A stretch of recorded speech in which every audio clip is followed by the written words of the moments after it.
Tapi apakah SBY tiba-tiba sudahlah saya tidak akan mendorong AHY, tapi Gibran saya oke, misalnya begitu? Kalau saya justru melihat terbalik, SBY ini bermain dengan dua cara. Karena pengalaman kita kemarin melihat bagaimana dia menunjukkan dia perubahan dan begitu cepat dia berubah menjadi pendukung Prabowo kan. Bisa juga dilihat bahwa dia sengaja menunjukkan kedekatan kepada Jokowi, tapi di waktu yang sama juga dia berharap Megawati. Tapi itu semua tergantung pada proses dinamika. Hanya saja begini, untuk pertama kali dalam sejarah Indonesia, bagaimana tiga kekuatan dinasti ini bermain, seolah menyandra satu proses dinamika demokrasi jelang 2024, baik di kanal pilpres maupun legislatif.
Yaitu kunjungan SBY. Oh ya. Nah, kunjungan SBY ini kita tahu bahwa ada drama sebelumnya, ya, drama pengkhianatan dan lain sebagainya. Akhirnya dia lepas dari koalisi perubahan, mendukung Prabowo. Prabowo masih dekat dengan istana, ya kan? Apa yang Anda lihat dalam hal kunjungan ini? Observasi Anda sekritis-kritisnya. Saya kira kalau secara pribadi mereka ketemu kan bagus silaturahim kan, karena kita makhluk sosial, saling bertemu, berbincang dengan motivasi apapun, kepentingan apapun, hal-hal yang biasa saja sebenarnya. Hanya menjadi menarik ini kan Pak SBY bertemu dengan Pak Jokowi ini di tengah situasi yang sangat panas, ketegangan, dinamika politik yang sangat krusial. Hanya tinggal 2 minggu lagi pendaftaran dan proses penetapan calon presiden dan wakil presiden. Kemudian kunjungan Pak SBY di Istana Bogor itu juga bertemu dengan Jokowi. Ada letupan-letupan politik di internal PDIP. Di mana munculnya isu yang digulirkan oleh kakak Megawati ya, Guntur Soekarno, tentang suksesi untuk mengganti Ibu Megawati, berpindah atau diberikan kesempatan kepada Jokowi untuk memimpin. Kemudian muncul juga. Saya potong sedikit. Menurut Anda itu pernyataan serius dari Guntur? Dari sini kita runut. Oke, coba teruskan, silakan. Kemudian kita lihat juga di luar istana sebelum atau pasca pertemuan SBY dengan Pak Jokowi ini juga muncul manuver PSI yang dimainkan secara cepat oleh Kaisang. Per hari tadi bertemu dengan Persekutuan Gereja Indonesia. Dan di sana Kaisang mengatakan konsisten untuk berkampanye anti korupsi dan intoleran. Dan kemudian juga kita melihat juga pertemuan SBY Jokowi di tengah-tengah hiruk pikuk calon wakil presiden dan nama Gibran semakin menguat. Jadi ini kalau ditanya apakah pertemuan SBY dan Jokowi sangat strategi dan penting, menurut saya penting. Ini sangat strategi. Ini bukan satu. Kalau mereka ketemu hampir 1 jam kalau tidak salah ya. Kalau hanya salaman, basa-basi, untuk apa mereka ketemu? Itu lebih pada pribadi. Hanya kan pertemuan dua tokoh ini, di mana SBY adalah presiden 2 periode dalam sejarah reformasi, kemudian juga punya dinasti politik yang disebut dinasti Cikeas, bertemu dengan dinasti baru, namanya dinasti Jokowi, yang baru mempromosi Kaisang memimpin partai. Dinasti Jokowi ya. Dinasti Jokowi. Karena dia punya tempat yang kalau saya Solo, izinkan saya perkenalkan dinasti Firdodo. Oh, ya, Firdodo, itu versi saya. Oke. Nah, pertemuan dua tokoh ini dengan latar belakang sama-sama presiden dan mantan presiden. Ini kualitas. Ya. Kedua, mereka berdua juga 2 periode. Ya. Pada tahun depan Jokowi 2 periode. Kemudian SBY ini punya anak pimpin partai ketua umum Demokrat, dan sekarang Jokowi punya anak juga pimpin partai PSI. Iya. Dan tidak boleh diremehkan. Iya, ini karena kalau dia dimobilisasi ke PSI bisa kalah Demokrat. Bisa jadi. Ya. Dan awal pembentukan partai misal Demokrat juga tidak datang dari awalnya biasa-biasa saja, tapi kemudian mampu membuat lompatan besar pada 2004. Dan sekarang kita lihat sepertinya Pak Jokowi juga mengikuti cara Demokrat, ingin melakukan lompatan besar yang menimbulkan gejolak, spekulasi dan berbagai penafsiran di internal PDIP. Tapi kembali pada poros pertemuan 2 dinasti ini, kan tidak salah juga kalau orang kemudian melihat bisa saja mereka berbicara tentang bagaimana memesrahkan, memuluskan jalan Kaisang yang ketua umum dan juga AHY. Karena jadi aliansi strategis. Jadi mungkin juga mereka berdua ketemu untuk bagaimana memanggungkan kedua anaknya yang sama-sama dua putra mahkota ini ya. Tetapi di sisi lain juga, karena yang menonjol itu kan 3 dinasti. Ya. Dinasti Cikeas, dinasti Firdodo yaitu Jokowi, dan dinasti Bung Karno. Nah, kemudian orang juga mengatakan pertemuan SBY dengan Jokowi itu terjadi karena Ibu Mega menutup pintu sebelumnya. Ya. Kan SBY sempat memohon-mohon untuk ketemu dengan tapi Ibu Megawati.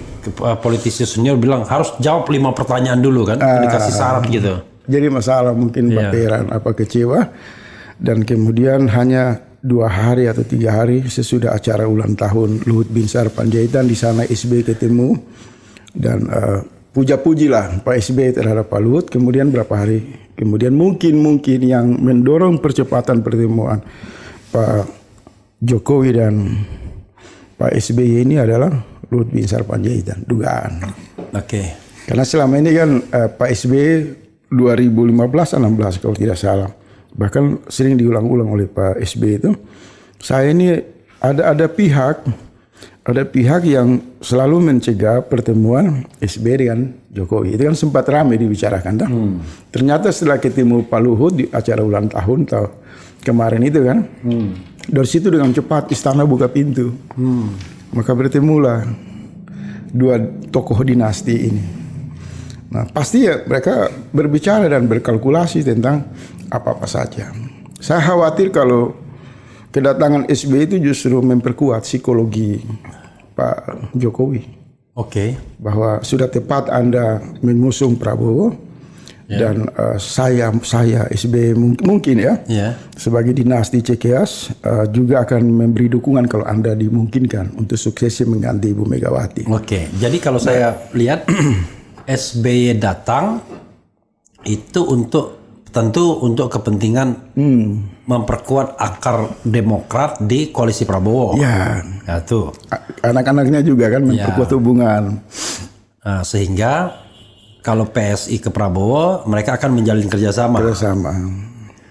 Jadi dan mereka punya dalam tanda kutip the common enemy, musuh bersama. Megawati dengan Ganjarnya dan Anies. Karena dianggap musuh juga kan untuk ini. Jadi ya itulah politik mungkin ya. Kalau saya belum mau masuk antara pertemuan itu mempengaruhi kelompok perubahan. Saya belum. Saya melihat ini masih di koridor maaf sekali ya, ini masih terjadi di gorong-gorong politik. Oke. Dia belum keluar ke wilayah yang beradab, wilayah terang. Jadi pertemuan ini kemudian menghasilkan tafsir yang agak sensitif. Bisa saja SBY ini kan orang dengan kemampuan bacaan intelijen yang detail, sensitif terhadap isu-isu strategi, mampu membaca momen. Kemudian dia melihat ini waktu yang tepat untuk bertemu dengan Pak Jokowi dalam rangka menyampaikan yang seperti tadi itu. Bahwa kita nggak usah ribut karena anak saya pimpin partai, anak Anda juga sudah dapat mainan baru pimpin partai. Ya kan? Sebagai dinasti yang berproses dari uang rakyat, dari jasa kekuasaan, dari lingkar kekuasaan, kita akur-akur saja. Ada kan? gesture bahwa SBY ingin mengatakan saya juga dukung loh kalau Anda mau pimpin PDIP. Iya, saya mau lanjut ke situ. Maka mungkin saya dan beberapa pihak menduga kalau tidak penting pembicaraan SBY dengan Jokowi menyangkut pentingnya mencopot Megawati yang sekarang didorong-dorong ini kan, maka tidak mungkinlah mereka ketemu untuk apa juga, nggak relevan. Arisan. Hanya bicara soal anak, pasti kan ada level yang strategi. Ini mantan presiden yang berkuasa 2 tahun, 2 periode kan. Ya mungkin lah mereka membahas hal-hal yang tidak urgens. Tentu mungkin yang saya bisa kasaf politik melihat ada perbincangan bahwa sepertinya Pak SBY sangat memberi sinyal kuat untuk mempersilahkan kesempatan yang diambil oleh Jokowi bila pintu suksesi dibuka di PDIP, maka kelompok Cikeas pasti tidak akan mengambil lah peran apa yang bisa mempermulus itu kan, tidak berada pada posisi berhadapan. Apalagi mereka ini kan sudah di dalam satu lingkar koalisi. Jadi ini hebat Pak Jokowi ini, dia bisa merangkul semua yang ujung-ujungnya sekarang kelihatan. Satu, dia membagi kekuasaan ini bagus. Satu, upaya mempermulus calon wakil presidennya Prabowo adalah Gibran. Itu masih tertahan belum jalan tapi sudah semakin kuat. Kedua, Kaisang sudah berhasil ketua umum. Nah, tinggal hajat terakhir. Bagaimana loyalis Pak Jokowi di PDIP itu bisa bekerja untuk kemudian membuka, kalau saya baca ya, Guntur mengatakan sudah sangat tepat dilakukan kongres luar biasa. Ada satu bro, menurut saya yang harus saya garis bawahi juga, soal yang terkait dengan kepentingan kedua belah pihak nih, Jokowi dan SBY yang sama-sama punya anak untuk cawapresnya Prabowo. Mungkin kecil harapannya AHY, ya kan? Tapi selalu ada harapan. Pasti. Tapi apakah SBY tiba-tiba sudahlah saya tidak akan mendorong AHY, tapi Gibran saya oke, misalnya begitu? Kalau saya justru melihat terbalik, SBY ini bermain dengan dua cara. Karena pengalaman kita kemarin melihat bagaimana dia menunjukkan dia perubahan dan begitu cepat dia berubah menjadi pendukung Prabowo kan.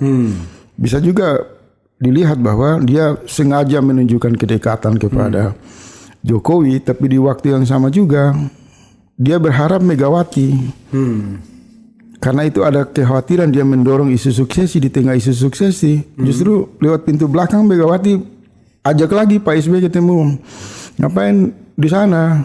Kalau hanya untuk giring AHY, Ganjar dengan AHY mungkin lebih. Jadi artinya dia itu main bola sodok ya. Selalu kan gitu kan. Dia nyodoknya ke kanan padahal dia mau nembak ke kiri. Iya. Tapi itu semua tergantung pada proses dinamika. Hanya saja begini. Untuk pertama kali dalam sejarah Indonesia, bagaimana 3 kekuatan dinasti ini bermain. Seolah menyandra satu proses dinamika demokrasi jelang 2024. Baik di kanal Pilpres maupun legislatif. Hanya saja bagaimana kelompok perubahan bereaksi menyikapi situasi ini. Kalau saya membaca di tempat ini berkali-kali, sudah 2 kali saya katakan bahwa apa saja yang terjadi di lingkaran kekuasaan dengan polanya, dengan mitranya, itu tidak mempengaruhi semangat kelompok perubahan.